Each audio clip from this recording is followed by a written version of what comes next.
This is your sign to literally never settle. I walk in to this surprise freaking date night. He literally bought us a projector to have this date night. Came home to the champagne brewing. When I tell you, I have so many ex-boyfriends who would tell me they couldn't take me on a date, they didn't have time, gave me every excuse in the entire freaking book. And then I met my fiance, and this man has never gone a week since we've started dating without taking me on a date. He always does things like this. It's literally the sweetest thing ever. I could sob. I'm definitely adding this in our vows, but don't settle.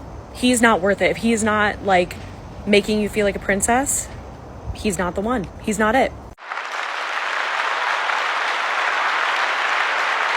Alright, to all my female viewers, the reason I chose this video is to show all of you why older men choose younger women. So let me give you a little backstory on this video. Her fiance is older than she is. I don't know the exact age, but I'd say he's at least 7 years her senior. That's number one. And number two, look at how amazed she is of this setup. This setup that didn't cost the guy much completely blew her away. If it was an older woman with a lot of baggage, she would have said that this was lazy. I mean, that projector screen, you can get that for 30 bucks on Temu. And that champagne that's brewing is nothing more than a $12 bottle of sparkling wine. So for about 45 bucks and a little bit of elbow grease, the guy blew her away. And she proudly presents him as her fiance. See, this is the type of appreciation that older men like from younger women. So when you older ladies ask yourselves, what are they getting from younger women that they don't get from you? Take a hint. That's all right, Queens. You deserve a guy better than him, right? Because somehow, some way, the roast beef that you're bringing to the table is equivalent or even greater to the retirement plan that he must share with you. Not to mention, take care of the last of the Rugrats if you have some left over from Chad/Tyrone. Move it on.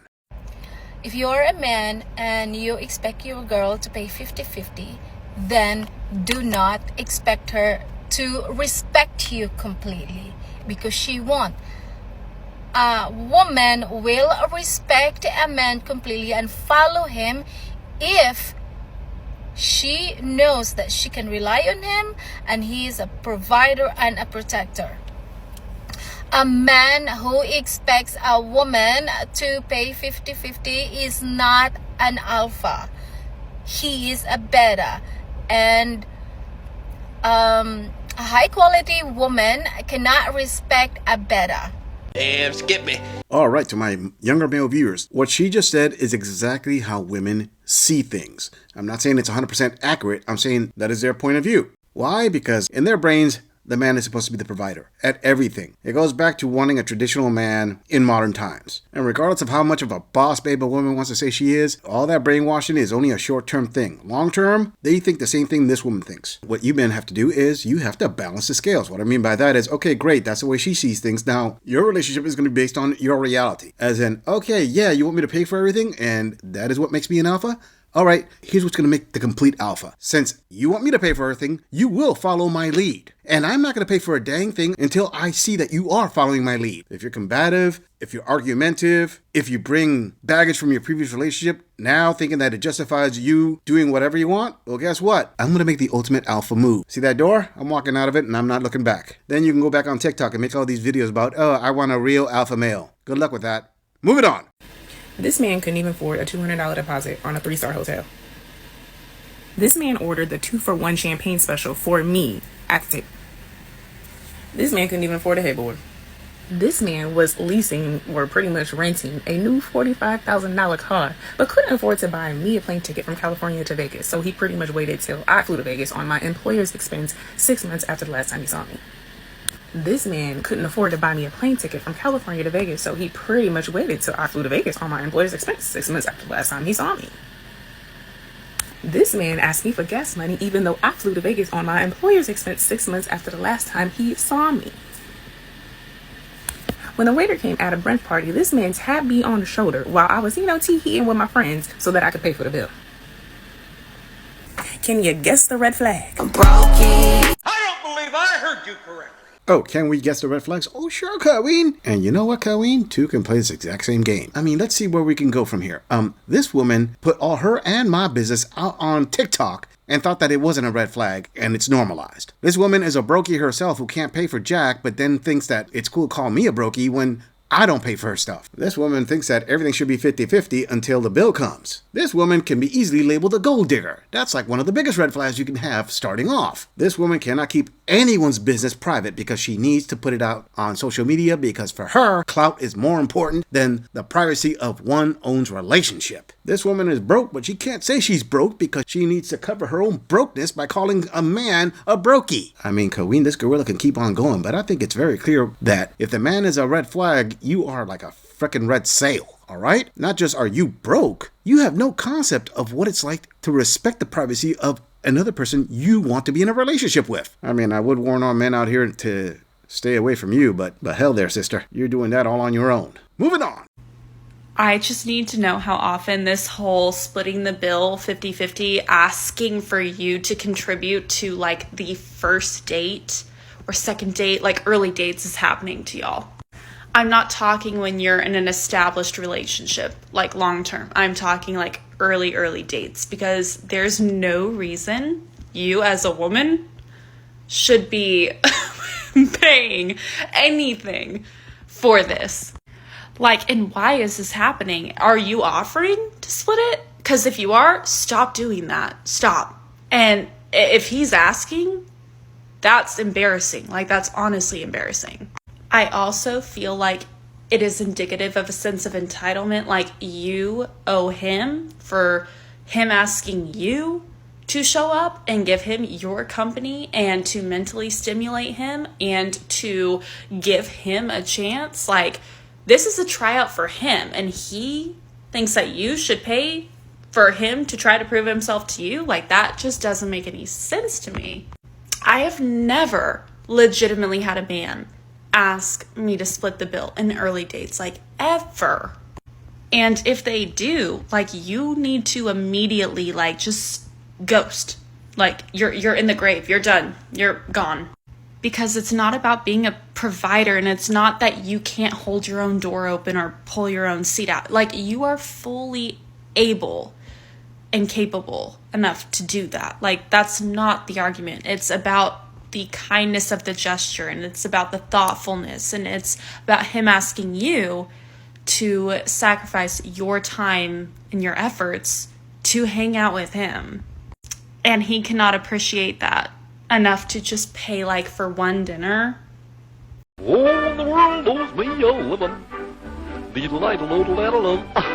to all my male viewers, especially my younger male viewers, you heard that for yourselves right there, straight from the horse's mouth. You see, modern women believe that they're sitting on a scholarship. They believe that their built-in taco should fund their ways completely through life. Now, traditionally, we could say that was actually true, but sorry there, sister, we moved away from that in modern times. I mean, we haven't been like that for the last 15 years. Your generation has really got to start dating with the times. I mean, I'll give it to you, there are remnants of that from the blue pill betas that are still out there paying for stuff, but notice that every year there are fewer and fewer. It's like a dying breed. More and more men are just waking up to this. More and more men are realizing, hey, you know what? The rules are set against you. Not just in dating, which this gorilla would call the short term, but also the long term, which is family court. It could be argued that certain states are moving the pendulum back the other way a little bit, but we're decades away from it truly being equal. I mean, those antiquated laws still have a hold, and that's why marriage rates have dropped and will continue to drop in the West. And how this Disney queen equates dating as a tryout for him, sorry sister, the one who's on tryout here is you, to see if you're wifey material, and you obviously are not, especially with a modern day wife. If it doesn't make any sense to you, it's simple, because you are low IQ challenged. Guess what? Your time is not more valuable than his time. You both should be vetting each other out.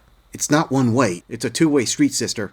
I just find it hilarious how she just says that it's not about the money, blah, blah, blah. It's about the thoughtfulness. Wow, so basically you're standing from a hypocritical standpoint where you want the thoughtfulness to go one way towards you, but you're not going to be thoughtful back. You're not willing to pay your part. Everything is you are of higher value, even though you're bringing very little to the table. Funny how that works out in women's minds. But the sad thing is that family courts actually back this mentality up. And if you add on that, These young ladies more than likely were raised in a single mom family household. They witnessed how their mothers took their fathers to family court and cleaned them out. I mean, basically created indentured servants via the all-powerful, all-finance-draining alimony, which is completely outdated since women can make their own money. There aren't any job discriminations against women. In fact, there are quotas that need to be filled, so save it, sister. Child support is a different animal altogether, but this gorilla is a firm believer that payday special called alimony, which judges get a kickback from that, by the way, is completely obsolete and should be eradicated in this country.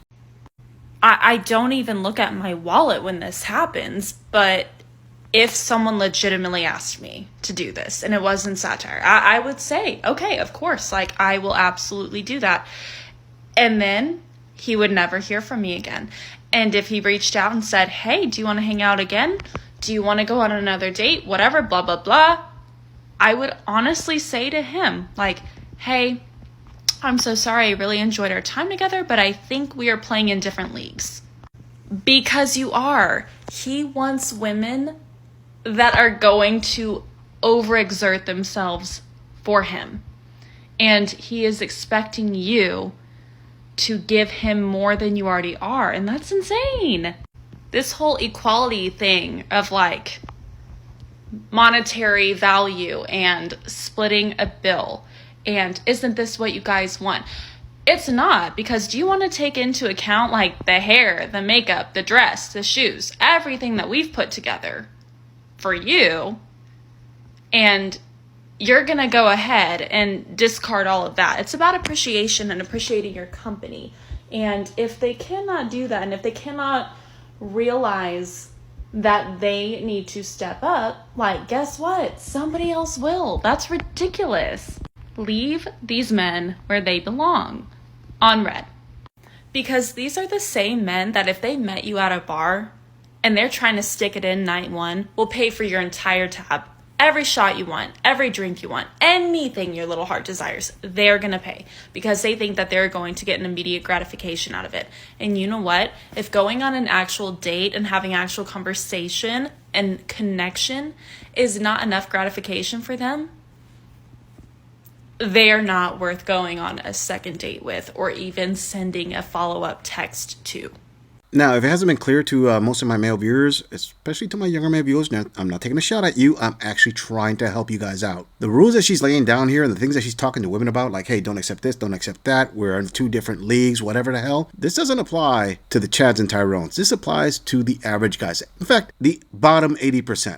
Because it's not going to apply to the top 20%. And I don't mean financial top 20%. Let me be very specific here. I'm talking about physically and genetically gifted men. The top 20% guys, the guys who are 6 feet tall, who have ripped bodies, who look like supermodels, those guys who make a very small percentage, these rules don't apply to them. Also the bad boys, the players, all those guys, these rules do not apply to them. Women will willingly go with a broke Chad, a broke Tyrone, especially if other women give that guy an endorsement. If one woman sees that 10 other women are after the same guy, well, she wants that guy to take her to Pound Town because there's something about him. There has to be something about him if other women want the same guy. It's female nature. Now, with social media, we could actually argue that clout can replace the genetically gifted from the genetic lottery. This is true, but keep in mind, everything she said here applies to the average guy who's 5'9", makes $50K a year, is average looking, has an average body, owns an average car, lives in an average place in an average neighborhood. And the best part of all this is take a look at the woman who's talking. Please tell me what is so special about her? What is so grand about her that she has the high ground to demand any of this? Would she win any beauty competitions? No. Does she have this amazing body? Not that I see. Has she mentioned anything about herself other than my time, my everything that really tells you she is the prize? Absolutely not one damn thing. And keep that in mind, gentlemen. The bar is so low nowadays that just for a woman being thin, in her mind, she believes that she is worth $1 million.